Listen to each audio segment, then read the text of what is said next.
dispensing of existence.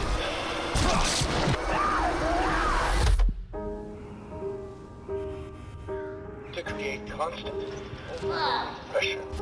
Absolute. Feel your control. But We got fucking laws around here!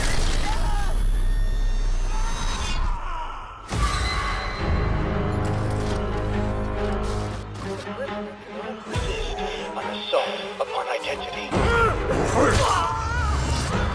What do you want from me? Please don't. Please! Establishment of guilt. Look at that pretty face.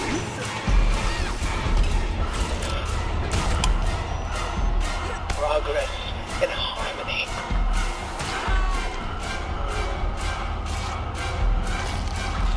Self-betrayal. A subjugation of perception. Guard. Chemical encouragement. Doctrine over person. This is for your own good. The final confession. Elaborate and inclusive, rather than terse, for an even greater emphasis upon the experience of personal rebirth.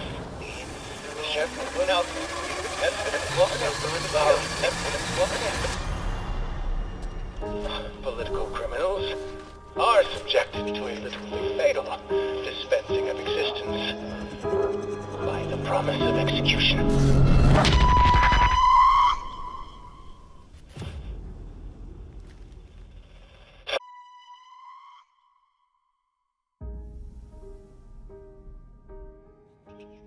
I want you to know that you are safe. I'm your friend. Why did you come here?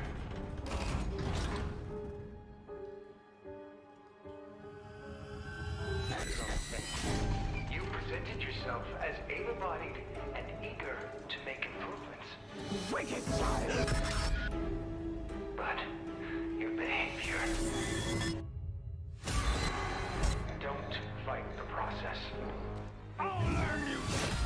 We're all working to unlock your potential. You can't hide from me! Your new self. A better self. A productive member of society. Thank you for volunteering for the therapy.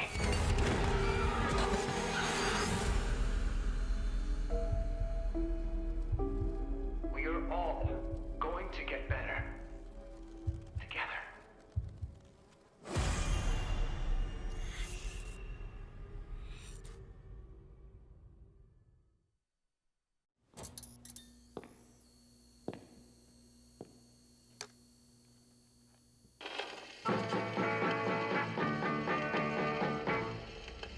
Just again.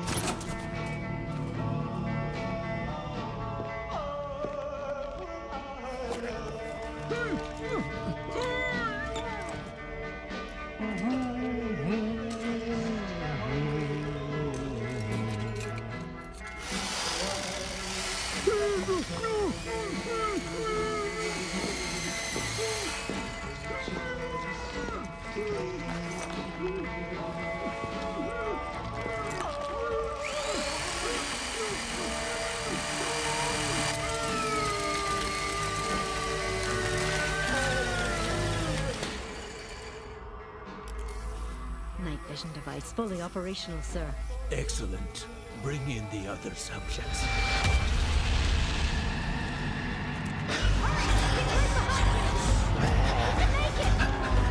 Grab my hand!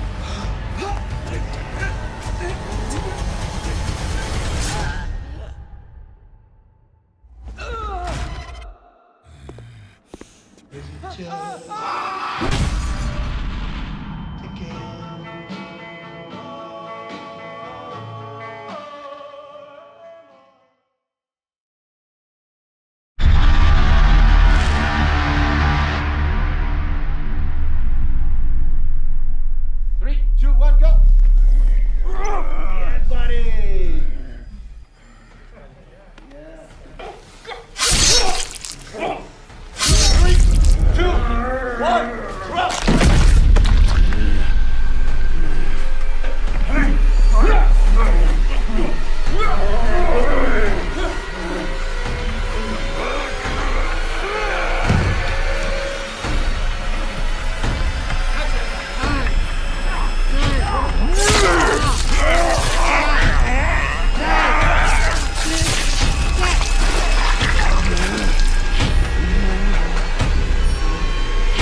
name's Francis Bruss. I'm the audio director here at Red Barrels.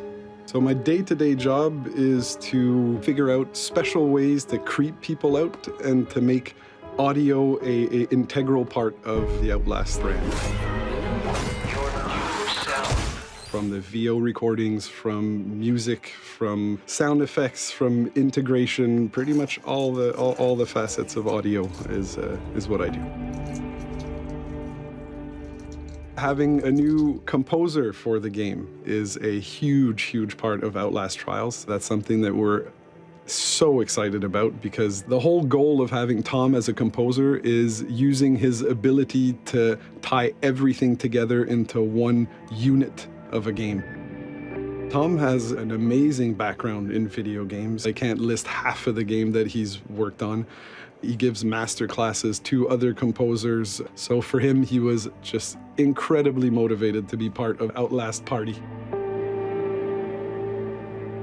Hi, I'm Tom Salta, and I'm the composer for the original score to Outlast Trials. You know, working with Red Barrels was really a fun and unique experience for me, and working with Francis was just incredible. What I really like about it's also challenging but fun at the same time, is that I came on a bit earlier than I normally do.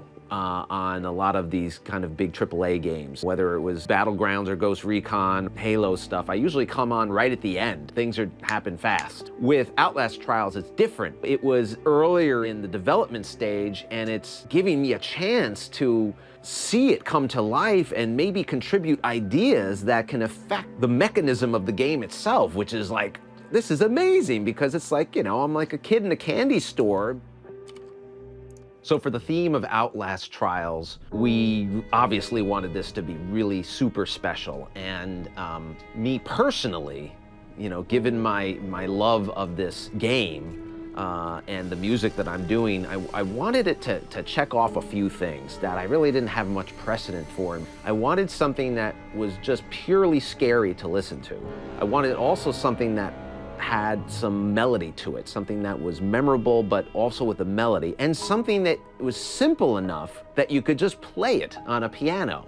One of the first things that that came to mind, and I don't know where it came from, was that little phrase, that da ba da ba ba da ba. That was like, wow, okay, that feels right. Finding that simple idea that you immediately know it's Outlast Trials and it immediately scares you. And then seeing that come to life when we developed the theme and then brought in the full orchestra, I mean, that was like, yes, it's alive.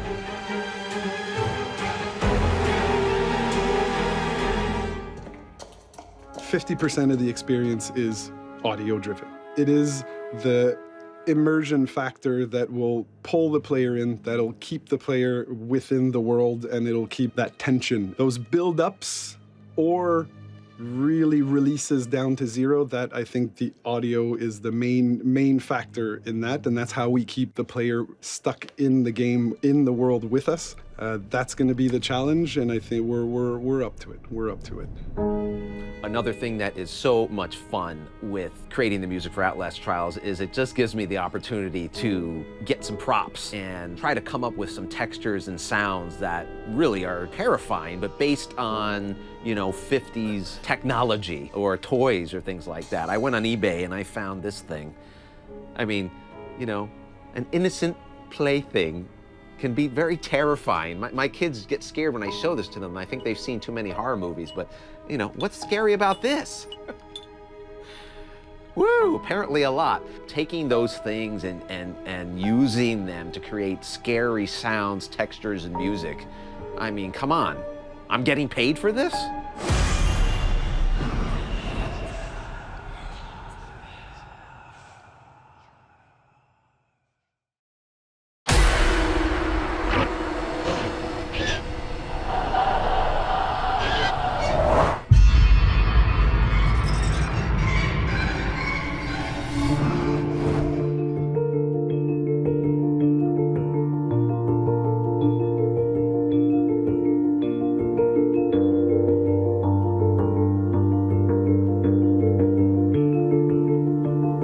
Outlast has these history of creating those very iconic enemies, and I feel like fans are expecting us to deliver those iconic enemies again in a different level.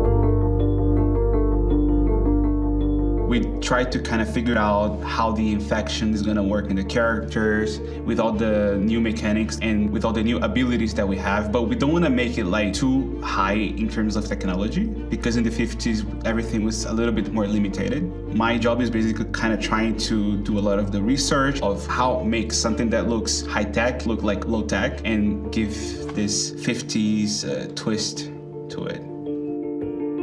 And it's pretty fun because at the end of the day, I have a lot of possibilities of creating those characters and trying to portray a little bit of their daily basis.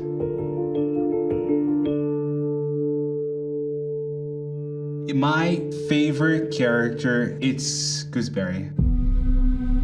I was completely intrigued by her story because she is this TV show host for kids. But like off camera, she has this whole like dark side, and she's supposed to look like motherly looking. She's supposed to have this like motherly feel for kids, but in reality, when you look at it, it's a completely different story.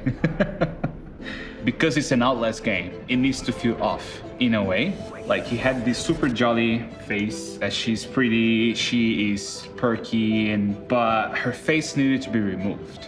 And we had all these like references of prostheses of people that go to war and they lose their face, they have their face burned. And the couple of first sketches, it was already way too off, and this is something that we wanted to avoid. You know, we had something, but it was not there.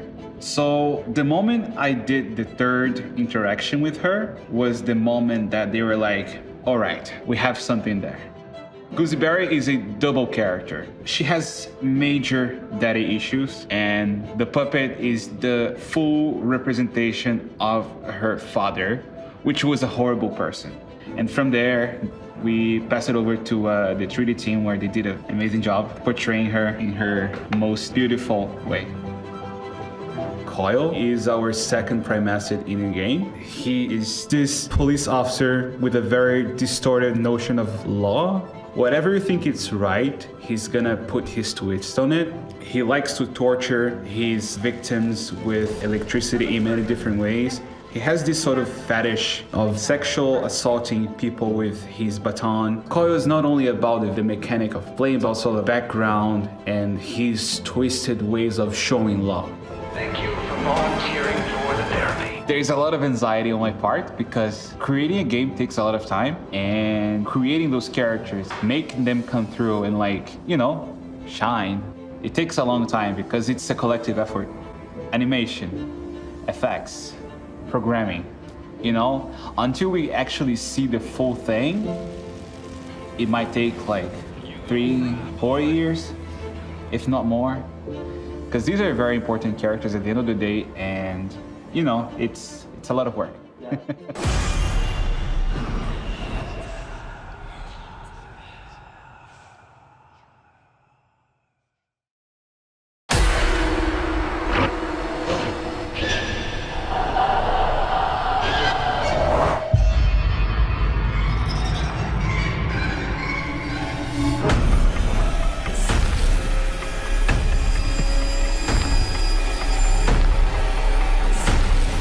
My name is JT Petty. I'm the writer of the Outlast video games. Outlast Trials is about you basically, you're somebody who gets picked up off of the street. You're somebody who can be vanished because you're judged as being worthless by society. You know, if you're a drug addict or a mental patient or anybody that the government wouldn't mind vanishing in 1960, you wake up in a facility where you're basically being forced to take part in experiments.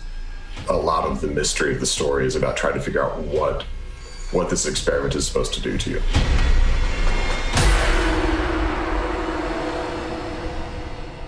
I mean, so we wanted to set this one back in 1959 because I think the mystery of the origins of Murkoff have always been something that's just been a really interesting thing to want to explore. I also feel like 1960 is such a prime time politically in terms of secret decisions that really shaped the way the next century is going to go.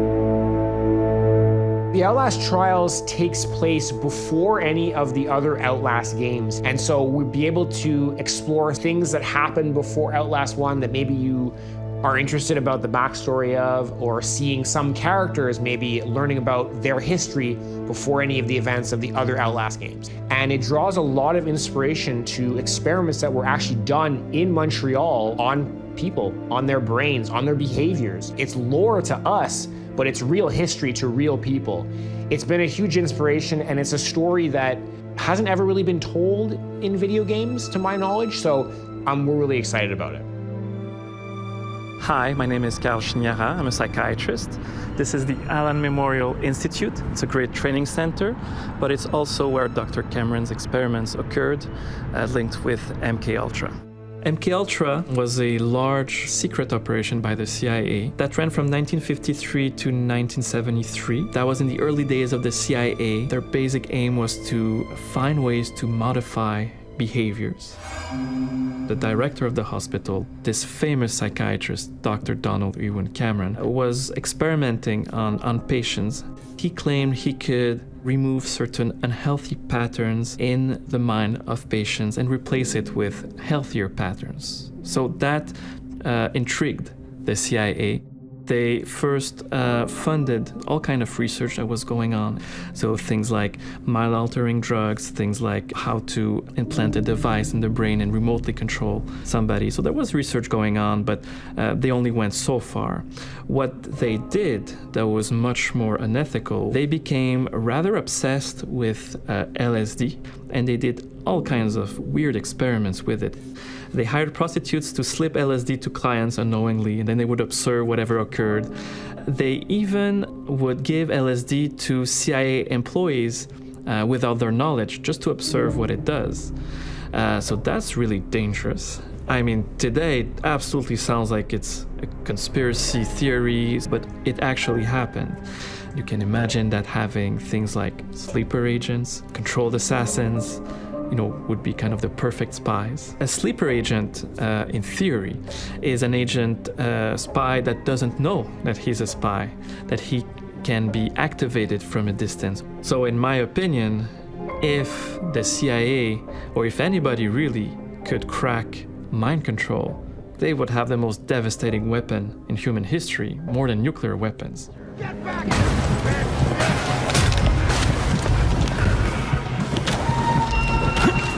What fans can expect from Trials is more suffering, I guess.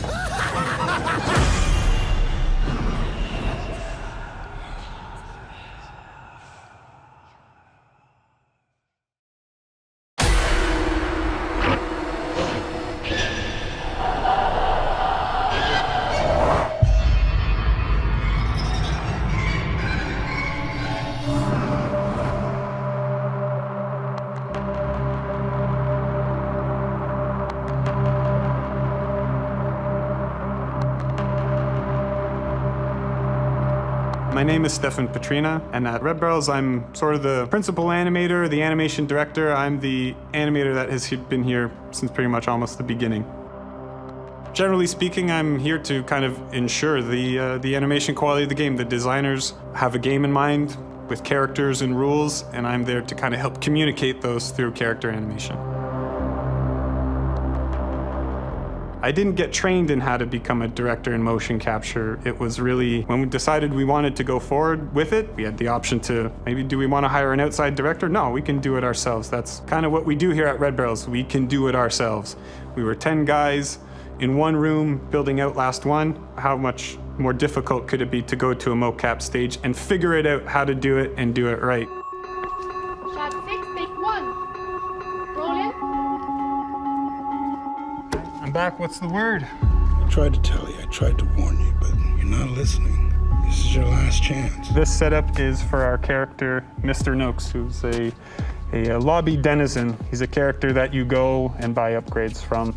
And he has a story to tell along the way. So today what we're going to be doing is capturing Tyrone, our actor, playing Noakes in Noakes' environment.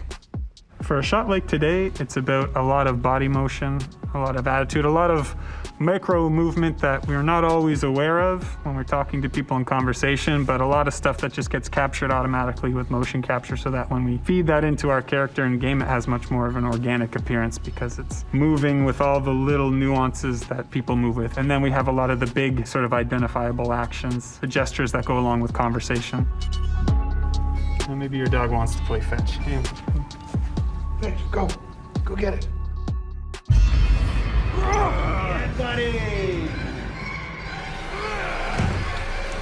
We don't have anything like we've done in the past because now we're a new type of game with a whole new bunch of variables. We're exploring new tricks. Can we do the types of scares that we've done in the past, but find a new way to express them in our new game?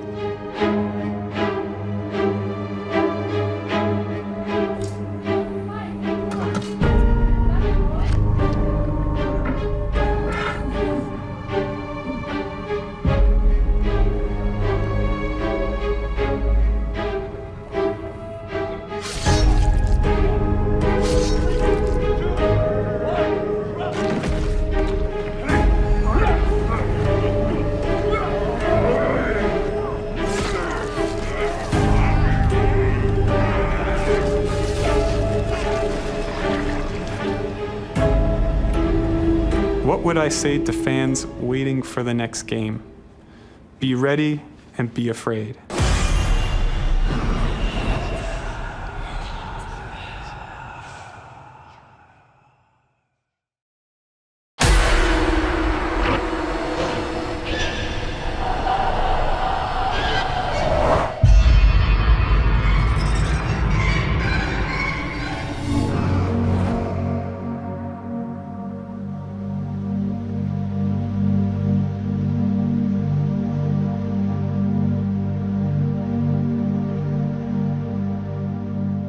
I'm Bernard Perron. I'm a full professor of film and game studies at the University of Montreal. Horror as an emotion is very unpleasant. That's just think about any terrorist attack. It's horrifying. You cannot do anything. You're stuck with that. You're frozen in place, and it's not a great emotion, and we don't want to leave that. I don't want to be horrified. I want to be scared. The good thing with fear is it's focused on the future. There's a danger, there's a threat on you. There's something, you're afraid of something, you're afraid of doing something. Terror is about the unseen, the underdeterminate, something that is suspected but you don't see. You know it's around and it's not there. Fear is a very natural process that allows us to detect threats and hopefully properly react to threats. So we have a deep brain structure called the amygdala, which is located in the limbic system, which is sort of the emotional brain, sort of the more primitive part of our brain. And the amygdala constantly monitors input from our senses, from our thoughts, from our memories, and whenever it detects a threat, it fires up the brain and the body in what we call a fight or flight response, where basically you either fight the threat or run away. It talks to the control center of our brain called the hypothalamus. The hypothalamus then sends a signal down the body to our adrenal glands, secretes adrenaline, epinephrine, and that will bring about a whole different changes in the body, things like increased heart rate, increased respiratory rate, sweating, anything that would be of use if you were to fight a threat.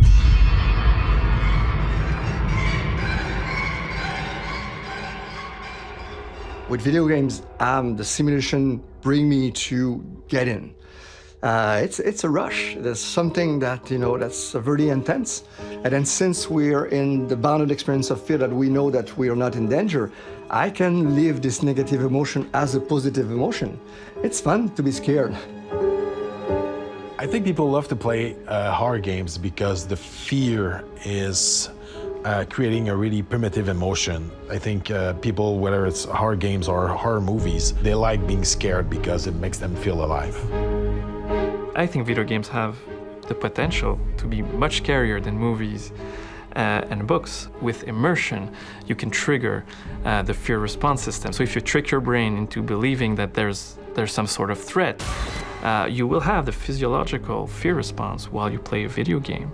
And this can be enhanced by good storytelling, atmosphere, gameplay, interaction, sounds, music, graphics.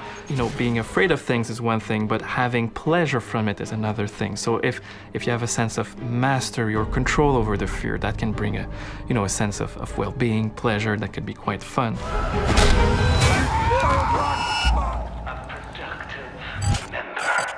Of society.